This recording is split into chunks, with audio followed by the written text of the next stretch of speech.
Pour cette vidéo, nous allons présenter l'exercice, la correction de l'exercice 3, série 2, thermodynamique. Donc, l'exercice 3, il est composé de deux parties. Je vais commencer par la première, la corriger, puis je vais voir la deuxième et la corriger. Dans la première partie, on vous dit la quantité de chaleur élémentaire échangée par une mole d'un gaz avec le milieu extérieur est donnée en fonction des variables indépendantes pression et température par l'équation suivante. G delta Q égale à moins RT sur P fois D de P plus CP de T fois D de T. Et on définit ici Cp comme étant la capacité calorifique molaire du gaz et il est en fonction seulement de la température. Donc, il ne dépend que de la température. La question, la quantité de chaleur échangée est-elle une fonction d'état? Et il faut savoir est-ce que delta Q, elle est fonction d'état. Donc, par définition, maintenant je vais corriger. Par définition, delta Q est différentiel exact si d carré de Q sur d de P, d de T égale à d carré de Q sur d de T, d de P. J'ai choisi P et T, c'est parce que c'est l'énoncé qui nous a donné ceci. On vous dit en fonction des variables indépendantes pression et température. Donc, je ne vais pas prendre le volume et la température ou bien la pression et le volume. Donc, je prends les variables, les mêmes variables qui sont indiquées dans l'exercice. Donc, si je veux que delta soit différentiel, il faut que cette égalité soit vérifiée. Donc, je calcule le premier membre, je calcule le deuxième membre et j'égalise. Donc, on a delta Q égale moins RT sur P fois dP plus CP dt. Ça, c'est les données du problème. Et je note ça, l'équation 1. Mais la définition de la différentielle, c'est que d de n'importe quelle f, fonction de deux variables, c'est je dérive par rapport à la première variable fois d de la première variable, plus je dérive f par rapport à la deuxième variable fois la deuxième, enfin d de la deuxième variable. Donc j'ai ici f c'est q, c'est d de q sur d de p à température constante fois d de P plus d de Q sur d de T à pression constante fois d de T et je mets ça l'équation 2. L'équation 1, c'est une donnée du problème. L'équation 2, c'est une définition, mais on a une égalité parce que c'est la même quantité de chaleur. Donc, si j'égalise 1 à 2, j'aurai le terme dQ sur dP égale à moins RT sur P. Et le terme en dt, c'est le même, ça fait Cp égale à dt, dQ sur dt fois à pression constante. Donc, je commence par calculer d carré de K sur dP dt. Donc, je dérive par rapport à T, oui, je dérive par rapport à P. Donc, je remplace delta dq sur dt par sa valeur. Donc, ça serait d sur dp de cp. Et ici, je dérive par rapport à p. Et je sais que cp, d'après les données, il ne dépend que de t. Donc, c'est une constante par rapport à p. Donc, si je dérive cp par rapport à cp de t, qui ne dépend que de t par rapport à p, c'est une constante puisque je dérive à t constante. Donc, c'est égal à 0. Je calcule d carré de q sur d de p d de t. Ça serait d sur d de t, ce qui est à l'intérieur, c'est d de q sur d de p. j'ai déjà, par cette équation-là, d de Q sur d de P égale à moins RT sur P, je remplace. Donc, si je dérive ceci par rapport à T, bien sûr, à pression constante. Donc, ici, j'aurai C moins RP, ce qui est constant, est égal à R sur P, avec un signe moins.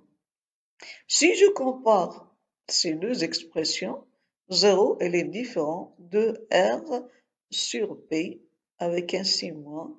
Donc, d carré de Q sur D de T, D de P est différent de D carré de Q sur D de T, D de P. Ce qui donne que delta Q n'est pas exact. Donc, delta Q, la variation de la quantité de chaleur, ce n'est pas une fonction totale exacte. La deuxième partie, donc, lors d'une transformation élémentaire, la quantité de chaleur delta Q est changée pour une mole d'un fluide quelconque, avec le milieu extérieur s'écrit suivant le choix de deux variables parmi P, V et T. Donc, delta Q égale à CmV dt plus L dV. On a vu ceci dans le cours. Ici, M désigne c'est molaire, plus L dV. Donc, et on a une autre quantité de chaleur, elle peut s'écrire comme étant CmP dt plus H dP. D'accord? Il y a une autre, mais dans cet exercice-là, on va travailler qu'avec ces deux. Petit a, admettons que L égale à T, d de P sur d de T à volume constant.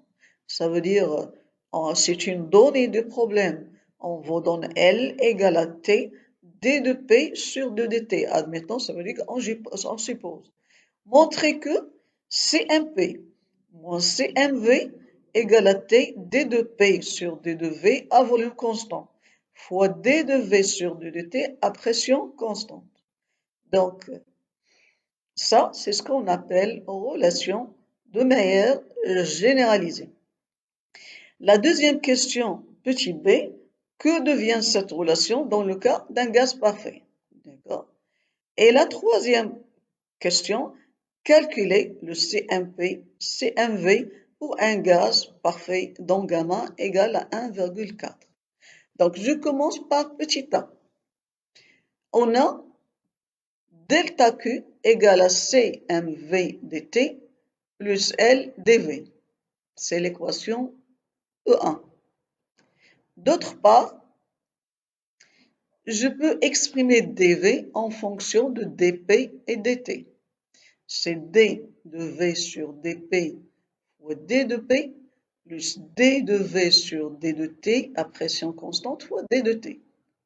Qu'est-ce que je vais faire? Je vais remplacer cette expression-là dans E1. Je vais introduire E2 dans E1, ce qui va donner delta Q égale à le premier terme, c'est CmV dt, plus L fois tout ça. Donc L fois dV sur dP fois dt plus dV sur dt fois dt.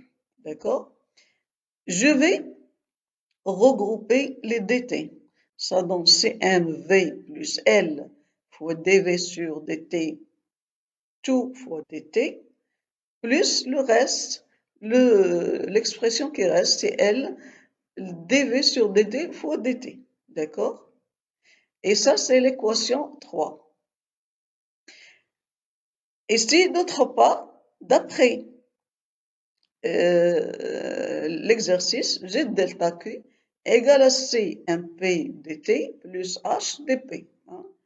Donc, j'égalise E3 à E4. C'est la même quantité. Donc, le T et le P, ils sont indépendants. Donc, CP est égal à CmV plus L fois D de V sur D de T à pression constante. Donc, si je compare E3, l'équation d'E3 à l'équation 4, ça donne que CMP égale à CMV plus L dV sur dt à pression constante. Donc, j'ai L qui est égal à T, D de P sur D de T à V. C'est l'énoncé du problème. On vous dit admettons. Donc, je remplace L par cette expression. On obtient CMP moins CMV égale à T, D de P sur D de T fois D de V sur D de T. Et c'est la relation de Mayer généralisée. C'est ce qu'on me demande de démontrer. Petit b, on vous dit que devient cette relation dans le cas d'un gaz parfait. Ça veut dire, ce qu'on a trouvé ici, cette relation de Mayer généralisée, elle est valable pour un fluide qui est quelconque. Donc, si pour un gaz parfait, qu'est-ce que ça va devenir? Donc, j'ai cette expression. Donc, qu'est-ce que je sais pour un gaz parfait? Pour une mole, j'ai PV égale à RT. Je prends 1000 moles parce que toutes les expressions sont en fonction de CMP et CMV, c'est pour une mole. PV égale à RT. Dans l'expression de CMP moins CMV, il y a D de P sur D de T et il y a D de V sur D de T. Donc, pour voir qu'est-ce que ça va donner cette équation dans un gaz parfait, je vais prendre le P, l'expression dérivée par rapport à T, l'expression de V dérivée par rapport à T et remplacer dans cette expression. Donc, PV égale à RT, ça veut dire que D de P sur D de T est égal à D sur D de T, P est égal à RT sur V. Si je dérive ceci par rapport à T à volume constant, ça serait R sur V. Je prends la deuxième, D de V sur D de T à pression constante, c'est égal à D sur D de T, V c'est RT sur P. À pression constante, je vais faire sortir le R sur P. Ça serait R sur P.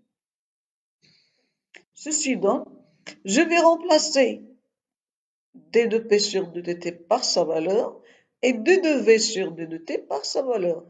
Et ce qui va me donner que CMP moins CMV égale à T fois R au carré sur PV. Le PV à quoi est égal? C'est un gaz parfait, c'est RT, donc c'est égal à R. Donc c'est la relation de Mayer qu'on a vu dans le cours pour une mole. Hein? Pour un mole, on a vu que c'est CP moins CV égale à NR. Petit c, il faut calculer CMP et CMV pour un gaz parfait dont gamma égale à 1,4. Donc, par définition, gamma égale à CMP sur CMV.